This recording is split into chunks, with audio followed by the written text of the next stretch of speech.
E aí, pessoal, hoje eu vou falar aí para vocês um pouquinho sobre processamento de linguagem natural, né, que a gente chama também de PLN, ou também se você pode ver essa mesma sigla em inglês como NLP, igual a gente tem aqui nessa imagem, né?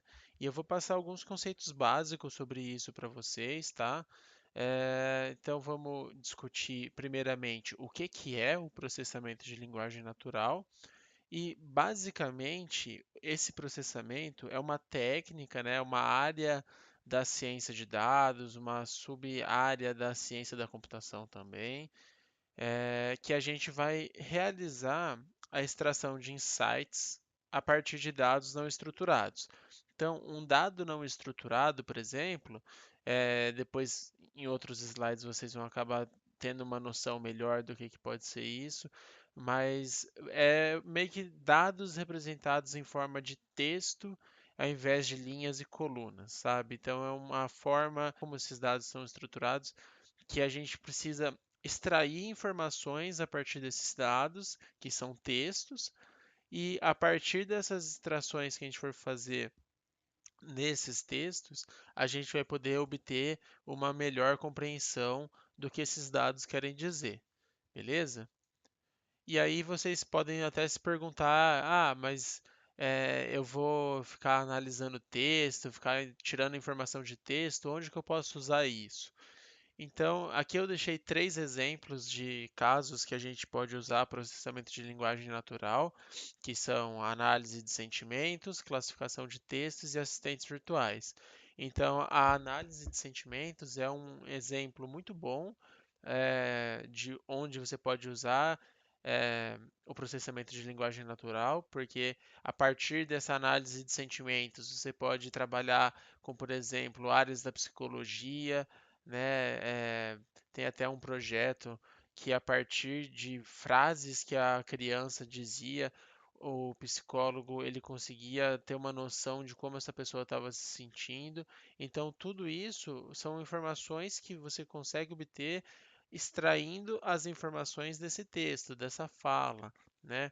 Então, nesse caso da análise de sentimentos, na classificação de textos, a gente pode classificar um texto como de uma certa categoria ao invés de outra. Por exemplo, eu tenho um texto aqui, um processo jurídico, e por conta da classificação que eu fiz desse texto, agora eu sei que vai ser um processo da área ambiental ao invés da área trabalhista, por exemplo.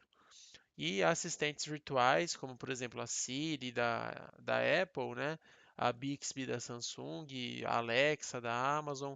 Então, assim, são vários casos de assistentes virtuais. Nesse caso em específico, é um exemplo que está cada vez mais presente no dia a dia de todo mundo, né? Tem muitas pessoas que têm uma Alexa em casa, que controla a casa de forma automatizada, né? Por meio de controle de voz. E até mesmo nos celulares, né? Tem muitas tarefas hoje que você é capaz de executar no seu celular, seja ele da Apple, da Samsung ou de alguma outra empresa, que por meio da sua fala, o celular é capaz de realizar essa tarefa sem que você tenha que fazer manualmente aquela ação. E isso só é possível porque depois que você fala, essa sua fala é transformada num texto e esse texto é analisado pelo processamento de linguagem natural. Então, eu vou passar aqui alguns conceitos básicos sobre eles, tá? Essa é uma área que tem muitos termos técnicos, tem muitos termos, às vezes até um pouco complicados de entender. Então, aqui eu vou falar um pouco mais do corpus. O corpus, ele seria como se fosse um texto assim, igual eu tinha falado para vocês, é um texto que ele é representado de forma não estruturada. Então, como vocês podem ver aqui, é literalmente um texto, não é um documento com linhas e colunas, né? Não é uma tabela assim por assim dizer, né? E aí a gente tem alguns exemplos disso. Então, processos jurídicos, bulas de remédios. A gente usa esses corpos, que na verdade é um conjunto de frases, um conjunto de palavras, né? Que formam um corpus, formam um documento. E a partir disso a gente vai poder analisar esse texto para poder ver o que que a gente pode fazer com ele, vai depender do propósito do projeto. A gente tem também as annotations. As annotations, elas nada mais são do que você fazer anotações num texto, tentando localizar e classificar elementos específicos desse documento. Então, eu coloquei dois exemplos aqui. É, tem duas frases, né? A primeira aqui: o presidente do São Paulo, Júlio Casares, rescindiu o contrato com o atleta Rames Rodrigues. As classificações que a gente fez aqui, né, essas localizações, então a gente tem aqui um exemplo de organização, que é o Clube do São Paulo, né? Pessoas também, como o Júlio Casares, que é o presidente, e o Rames Rodrigues, que era atleta. E aqui nesse caso, a Rebeca Andrade ganhou o ouro olímpico nas Olimpíadas 2024 em Paris. Então, a pessoa, Rebeca Andrade, ganhou o ouro olímpico em Paris, localização. Então, assim, aqui ficou de um jeito um pouco simples essas classificações, mas tem alguns softwares que fazem isso para você, ou até mesmo empresas. Você tem aí o Docano, você tem o Brett, então você tem algumas ferramentas para fazer isso de forma automática para você, mas dá também para você fazer isso de forma manual, claro. Não são só essas as tags, por assim dizer, né, de que você pode classificar os elementos no texto, mas esses foram alguns exemplos que eu quis colocar aqui para vocês, então de pessoas, organizações, localizações, etc. A gente tem também a tokenization, né, a tokenização, que a gente vai fazer o quê? Nós vamos ter uma frase e a gente vai quebrar essa frase em diferentes partes. Então, aqui o exemplo que eu coloquei mais uma vez do São Paulo. O São Paulo foi campeão da Copa do Brasil em 2023. Então, cada palavra aqui vai ser um token diferente. Então, o São Paulo foi campeão, e isso aqui são os tokens. Cada palavra aqui é um token. E aí depois você pode fazer análises desses tokens.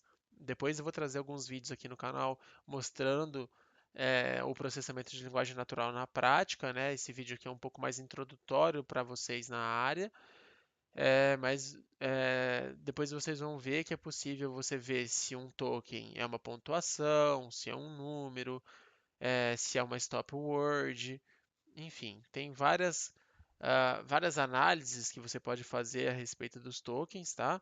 Isso, de novo, eu vou trazer para vocês num vídeo prático, mas basicamente a tokenização, então, é você quebrar a frase em partes, em tokens, né? Isso vocês também podem fazer em compiladores, né? Que para poder fazer a análise léxica ali, as análises semânticas, a gente precisa criar um token para poder fazer a análise também da palavra que está sendo escrita ali, mas não vem ao caso agora, é só um outro caso que faz a tokenização também, e acho que também poderia ajudar vocês no entendimento disso. Nós temos aqui o post-tagging, né, que é o Part of Speech. Então, para cada token que a gente separou naquela sentença, a gente vai adicionar uma tag nele. Então, que nem eu coloquei aqui, essas tags podem ser adjetivos, substantivos, verbos, e uma mesma palavra pode ter mais que uma tag. Então, o exemplo que eu coloquei aqui é: meu nome é fulano. Então, de novo, a gente vai ter os tokens, né? Meu nome é fulano. Meu, esse primeiro token, é um substantivo. Nome, que é o segundo token, é outro substantivo. É um verbo. Fulano é um substantivo próprio, né? É o nome de alguém. Então, a gente vai poder criar essas tags para os tokens, que nada mais é também do que uma forma de annotation. A gente tem também aqui o lemmatizing e o stemming, beleza? Eles são muito parecidos, é até um pouco fácil de confundir os dois, porque na verdade eles fazem quase que a mesma coisa, mas são ligeiramente diferentes. Então aqui o lemmatizing, ele vai trazer a palavra para sua flexão, para que a gente possa analisar palavras de forma conjunta. Então aqui a gente tem um exemplo de frase que eu tirei ali do curso do Fernando Amaral na Udemy, um curso que eu recomendo bastante para vocês a respeito dessa área. A gente tem aqui, nossa vida é controlada por algoritmos. Então a gente vai trazer essas palavras para a flexão delas. Então, nossa é meu, vida é vida, é ser, controlada por algoritmos, algoritmo. E o stemming, a gente vai cortar as palavras para a raiz delas. Então aqui a gente tem que amigos, amigo, amigas e amiga vai virar a raiz amig. O stemming ele é uma forma um pouco mais rudimentar assim, né? O lema ele é um pouquinho mais sofisticado do que o stemming, mas ambos fazem quase que a mesma coisa. Você vai trazer para uma flexão ou trazer para sua raiz para poder analisar essas palavras. Então, no vídeo de hoje era mais isso, pessoal. Eu queria trazer mais um vídeo introdutório a respeito da área, trazer alguns conceitos mais introdutórios. Eu vou trazer esse mesmo conceito em um laboratório prático aí para vocês. É, então, assim, lá no Google Colab mesmo, vai ser um vídeo usando o Space, que é um framework de processamento de linguagem natural. E, enfim, eu espero que tenha ajudado vocês aí com alguma dúvida que vocês tinham a respeito disso. E até a próxima.